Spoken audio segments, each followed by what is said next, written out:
Hi, இன்னைக்கு நம்ம என்ன சமைக்க போறோம்னு பார்த்தீங்கன்னா ப்ரான் தொக்கு. கடாயில் கொஞ்சமாக எண்ணெய் ஊற்றிக்கோங்க தேவையான அளவு. இதுக்கு நீங்கள் சோம்பு போட்டு தாளிக்கணும். ஆனால் சோம்பு போட்டு தான் நீங்கள் தாளிக்கணும். ஆனால் சோம்பு போட்டு தாளிச்சா வாயில் கடிப்படும்ல, அதனால நான் சோம்பு போடாமல் அப்படியே தான் செய்கிறேன். வெங்காயம் 2 பெரிய வெங்காயம் வெட்டியிருக்கேன். 1 கிலோ ப்ரானுக்கு இது இவ்வளோ. இந்த ப்ரானோட டிஷ்ஷுக்கு ரொம்ப மெயின் இன்க்ரீடியண்ட்டே பார்த்தீங்கன்னா சோம்பு தான். நான் சோம்பு தாளிக்கும் போது போட மாட்டேன். அரைச்சிக்கோங்க. 2 ஸ்பூன் சோம்பு. எவ்வளோ நீங்கள் இஞ்சி போடுறீங்களோ அவ்வளோ பூண்டு போடணும். இஞ்சி அதே அளவு பூண்டு போடணும். அப்போ தான் டேஸ்ட் நல்லாயிருக்கும். ஏதாவது ஒன்று கம்மியானாலோ இல்லை ஒன்று அதிகமானாலுமே நான்வெஜ் நல்லா வராது. ரெண்டுமே சேம் ரேஷியோவில் தான் போடணும். இஞ்சி பூண்டு 2 ஸ்பூன் சோம்பு நீங்கள் நல்லா பேஸ்ட்டாக அரைச்சி எடுத்துக்கோங்க. ஓகே, வெங்காயம் வதங்கிருச்சு. இஞ்சி பூண்டு பேஸ்ட்டு நான் எவ்வளோ குவான்டிட்டி போட்டேனோ அவ்வளோ அரைச்சிருக்கேன். அது கொஞ்சம் அரையில் சோம்பு இருக்கிறதுனால கொஞ்சம் தண்ணி சேர்த்து அரைச்சிருக்கேன்.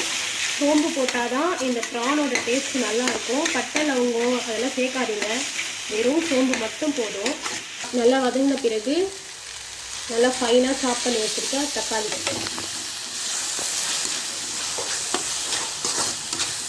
உப்பு சேர்த்துக்கோங்க, கல் உப்பு. ஓகே, நல்லா வதங்கிடுச்சு. அடி பிடிக்காமல் பார்த்துக்கோங்க. இப்போது மிளகாத்தூள் சேர்த்துக்கலாம். நீங்கள் தனியாக சேர்க்குற மிளகாத்தூள் தனியாத்தூள் அதை சேர்த்துக்கோங்க. எங்களுக்கு அது ரொம்ப வெயிலுக்கு ஒத்துக்க மாட்டேங்குது, அதான் நான் வீட்டில் அரைக்கிச்சேன் மிளகாத்தூளே சேர்த்துருக்கேன்.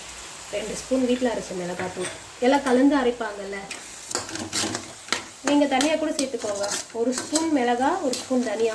தயவு செஞ்சு தனியாக அரைக்கிற மிளகாத்தூள் தனியாக சேர்த்துக்காதீங்க. கூட தனியாக கம்பல்சரி சேர்க்கணும். வெறும் மிளகா சாப்பிடக்கூடாது. ஓகே, இது நல்லா கொஞ்சம் மிளகா வாசனைலாம் போட்டோம். இப்போவே நீங்கள் ப்ரான்ஸ் போட்டிங்கன்னா ஓவர் குக் ஆகிடும். வேகிறதுக்குள்ளார அந்த மிளகா வாசனை போகிறதுக்குள்ளார பார்த்தீங்கன்னா ரொம்ப வெந்து போயிடும்.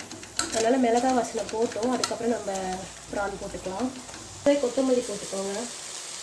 ஆக்சுவலி நான் செய்கிற டிஷ் எல்லாமே வீட்டில் நான் எப்படி செய்வேனோ சிம்பிளாக இருக்கிற மாதிரி தான் உங்களுக்கு நான் சொல்லித்தரேன். ஓகே, மிளகா வாசனை போயிடுச்சு. 1 கிலோ ப்ரான்ஸ் நான் க்ளீன் பண்ணி வச்சுருக்கேன்.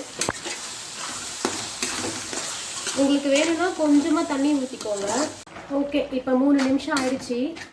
நீங்கள் நல்லா தொடர்ந்து விட்டு கலரி பார்த்தீங்கன்னா இந்த மாதிரி இருக்கும். கொஞ்சமாக நீங்கள் வேணால் தண்ணி சேர்த்துக்கோங்க. நான் கொஞ்சமாக தண்ணி சேர்த்துருக்கேன், ஏன்னா ரொம்ப தொக்கு மாதிரி இருக்குது பத்தாதுன்னு.